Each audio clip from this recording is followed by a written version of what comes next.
এই নিয়ে আরও একবার দল আপনার উপরে, দলনেত্রী অভিষেক বন্দ্যোপাধ্যায় প্রত্যেকে ভরসা রাখলো, কি বলবেন? থ্যাংক ইউ দলকে, দিদিকে, অভিষেককে যে আমার উপর আবার ভরসা রেখেছে। এবং বীরভূমের মানুষের প্রতিও আমি বারবার কৃতজ্ঞতা দেখিয়েছি এবং জানিয়েছি যে তারা আমাকে সুযোগ দেয় কাজ করার জন্য, এবং আমিও কাজ করি। ভালোবাসা নষ্ট করার মতন কোনো কাজ আমি করিনি, এবং ওদের সেই ভালোবাসা এখনও অটুট আছে। এবং তৃণমূলের প্রতি মমতা ব্যানার্জি যে কাজ উনি করেছেন সরকার হিসেবে, সেই কাজগুলোই মানুষ এত পেয়েছে, সুতরাং মানুষ এটা ভুলবে না। ভোটের সময় আমরা জিতবো। একটা জিনিস, সেটা হচ্ছে যে এবারের ভোটটা কি আর 5টা ভোটের থেকে একটু কঠিন, কারণ একদিকে অনুব্রত মণ্ডল, তিনি দুর্নীতির অভিযোগে জেলবন্দি রয়েছেন, সন্দেশখালির মতন ঘটনা, বারে বারে আমরা দেখছি প্রধানমন্ত্রী তিনি আসছেন, এসে তিনি দুর্নীতি নিয়ে তৃণমূল কংগ্রেসকে আক্রমণ করছেন।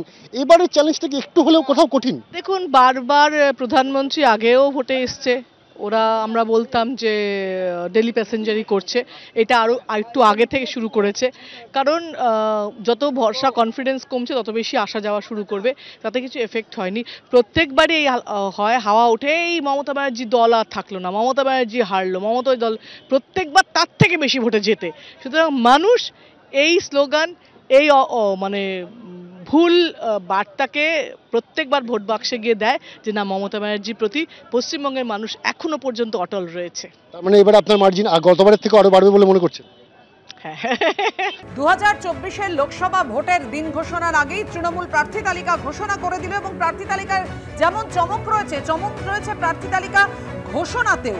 অর্থাৎ মমতা বন্দ্যোপাধ্যায়ের নির্দেশে অভিষেক বন্দ্যোপাধ্যায় প্রার্থী তালিকা ঘোষণা করলেন একেবারে প্রকাশ্য সমাবেশ থেকে, যেটা আগে কখনো হয়নি।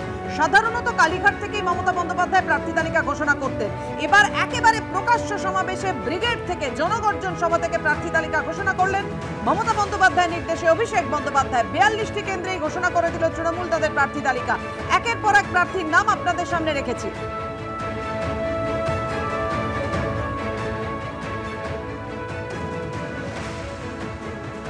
কাকদ্বীপ, দার্জিলিং থেকে দেগঙ্গা, যে 42 জন প্রার্থী লড়াই করছে, আমি একে একে সবার নাম ঘোষণা করব।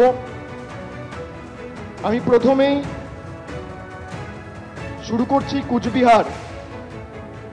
কুচবিহার থেকে তৃণমূল কংগ্রেস প্রার্থী 2024 সাধারণ নির্বাচনে বাংলার হয়ে লড়াই করবেন জগদীশ চন্দ্র বাসুনিয়া।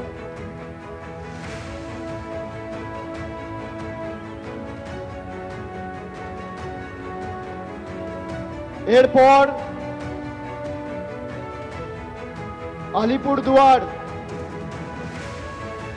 আলিপুরদুয়ার থেকে লড়াই করবেন বাংলার প্রার্থী,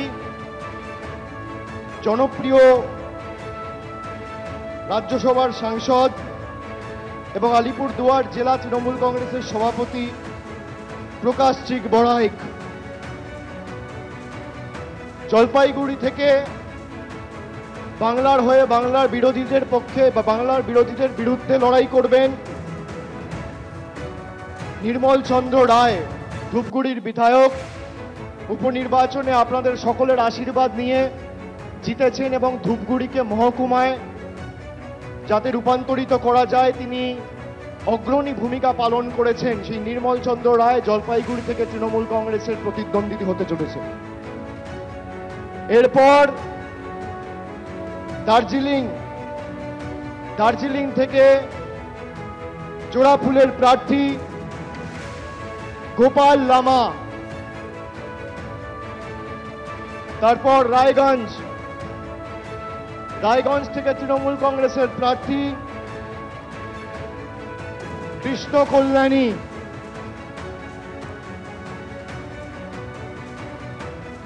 বালুরঘাট থেকে বাংলার হয়ে সবথেকে বড় বাংলা বিরোধী, বিজেপি ইতিমধ্যেই নাম ঘোষণা করেছেন তাদের রাজ্য সভাপতি।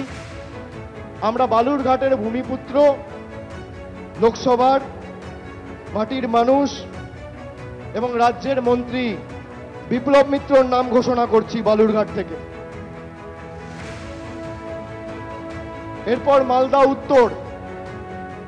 উত্তর থেকে বাংলার হয়ে এবং তৃণমূল কংগ্রেসের হয়ে লড়াই করবেন প্রাক্তন আইপিএস এবং দীর্ঘদিন মানুষের জন্য কাজ করেছেন প্রসূন ব্যানার্জি। মালদা দক্ষিণ থেকে তৃণমূলের হয়ে লড়াই করবেন শাহনওয়াজ আলী রেহান।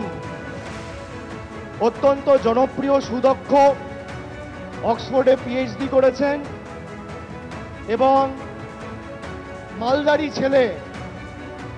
বাংলার হয়ে প্রতিদ্বন্দ্বিতা করবেন মালদা দক্ষিণ থেকে শাহনওয়াজ আলী রেহান। জঙ্গিপুর থেকে লড়াই করবেন খলিলুর রহমান। এরপর